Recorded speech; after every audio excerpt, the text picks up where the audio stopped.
ஐயா, தயவு செஞ்சு உங்க கூட என்ன பழைய மாதிரி வச்சுக்கோங்க. நான் உங்க கூட இருக்கும்போது எனக்கு கிடைச்ச மரியாதை அங்க போனதுக்கு அப்புறம் இல்லாம போச்சு. என் சுயமரியாதையை இழந்து நாங்க வாழணும்னு அவசியம் இல்ல. இனிமே நான் உங்க கூடயே இருக்கிறேன் ஐயா. சண்முகம், ஏன் இந்த மாதிரிலாம் பேசுற? முட்டாள் மாதிரி முடிவெடுக்காத. இதுக்கு முன்னாடி நீ என் கூட இருந்தப்ப உன் குடும்பம் எங்க இருக்குன்னு தெரியாம இருந்துச்சு. அப்ப அதுல ஒரு நியாயம் இருந்தது. ஆனா இப்ப உன் குடும்பத்து கூட சண்டை போட்டுக்கிட்டு என் கூட வந்து இருக்கிறது அது நியாயம் இல்ல. சண்முகம், அவரு சொல்றதும் சரிதான். நீ இப்படி ஒரு முடிவு எடுத்தா அந்த பொண்ணு மகாவோட வாழ்க்கை என்ன ஆகுறது? அத கொஞ்சமாவது யோசிச்சு பாத்தியா? ஐயா, மகா என் பொண்டாட்டி தான் ஐயா. என் பொண்டாட்டி அடிக்கிறதுக்கு எனக்கு உரிமை இல்லையா ஐயா? என்ன அவமானப்படுத்தி பேசுனா எப்படி என்னால் அந்த வீட்டுல இருக்க முடியும்? நீங்களே சொல்லுங்க ஐயா. சண்முகம், மகா உன் பொண்டாட்டி தான், நான் இல்லைன்னு சொல்லல. ஆனா கட்டின பொண்டாட்டிய கை நீட்டி அடிக்கிறதும் தப்பு தானே. அது சரின்னு நாங்க என்னைக்கும் ஒத்துக்க மாட்டோம். அது சரி, நீ அவ்வளவு சீக்கிரம் கோவப்படுற ஆள் இல்லையே. அப்புறம் நீ எதுக்கா உன் பொண்டாட்டி கை நீட்டி அடிக்க போன? இல்லையா, அது வேண்டாம் ஐயா. சண்முகம், மகாவை அடிக்கிற அளவுக்கு அப்படின்னு உங்களுக்குள்ள பிரச்சனை? அது எப்படிமா உங்ககிட்ட சொல்றது? எங்களுக்குள்ள என்ன பிரச்சனைன்னு காரணத்தை சொன்னா நீங்க சங்கடப்படுவீங்க. விடுங்கம்மா, அவ கடக்குறா. சண்முகம், உங்க 2 பேருக்கும் இருக்கிற பிரச்சனை எங்களுக்கு தெரிஞ்சா நாங்க ஏன் சங்கடப்பட போறோம்? ஆமாமா, நீங்க சங்கடப்படுற மாதிரி தான் அங்க எல்லாமே நடக்குது. தயவு செஞ்சு இதுக்கு மேல எதுவும் கேட்காதீங்க.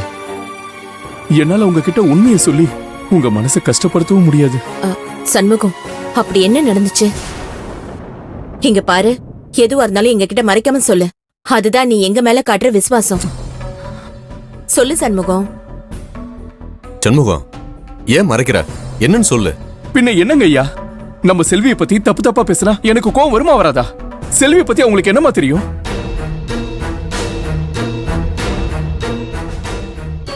சண்முகம், எதுவா இருந்தாலும் தெளிவா சொல்லு. அது நம்ம செல்வி அங்க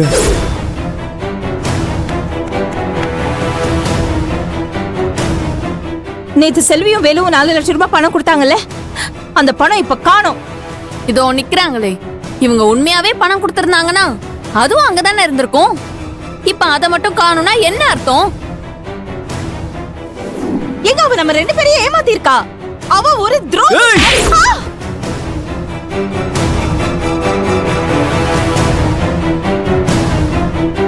இப்ப சொல்லுங்க ஐயா, நாவல் அடிச்சது சரியா தப்பா? செல்வியை பத்தி உங்களுக்கு என்னையா தெரியும்? அதான் கோவத்துல பலார்னு அரைஞ்சிட்டேன். அதுக்கு போய் அவங்க அப்பா என்ன வெளியில போக சொல்லிட்டாரு. இவ்ளோ நடந்திருக்கு, செல்வி நம்மகிட்ட ஒரு வார்த்தை கூட சொல்லல. என்னங்க, எவ்வளவு தைரியம் இருந்தா நம்ம பொண்ணு மேலே திருட்டு பட்டம் கட்டுவாங்க? என் பொண்ணுக்கு என்னைக்குமே கொடுத்துதான் பழக்கம், எடுத்து பழக்கம் இல்ல. இத புரிஞ்சுக்காத வீட்டுல இருக்காத, வந்துருன்னு சொன்னா அவளும் கேட்க மாட்டேங்கிறா, மாப்பிளையும் கேட்க மாட்டேங்கிறாரு. இத கேட்க போய் தாமா எனக்கும் மகாக்கும் பெரிய சண்டையே வந்துச்சு. எல்லாத்துக்கும் காரணம் அந்த கீர்த்தி தான். அவளை அன்னைக்கு சும்மா விட்டது ஏன் தப்புதான். அவளை நடு ரோட்ல நிறுத்தி அசிங்கப்படுத்தி இருந்தா இப்ப என் பொண்ணு பக்கம் தலை வச்சு படுத்திருக்க மாட்டா. இப்ப எனக்கு வர ஆத்திரத்துக்கு அவ மட்டும் என் கையில கிடைச்சா அவளை நான் அப்படியே கொன்னே போட்டுருவேன்.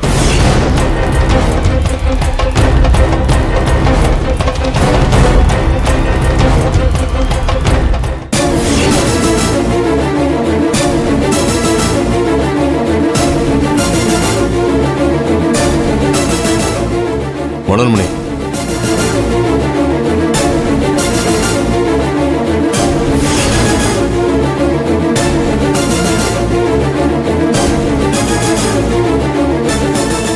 திரு, மாப்ள, நீ எப்பப்பா வந்த? சண்முகம், இவர் எதுக்கீங்க?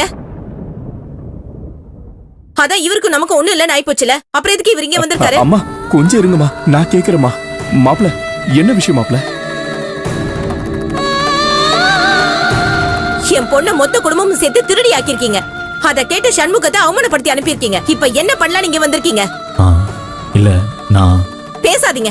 நீங்க எதுவுமே பேச வேண்டாம். அன்னைக்கு அத்தனை பேர் முன்னாடி என் புருஷனை அவமானப்படுத்தின வரைக்கும் போதும்.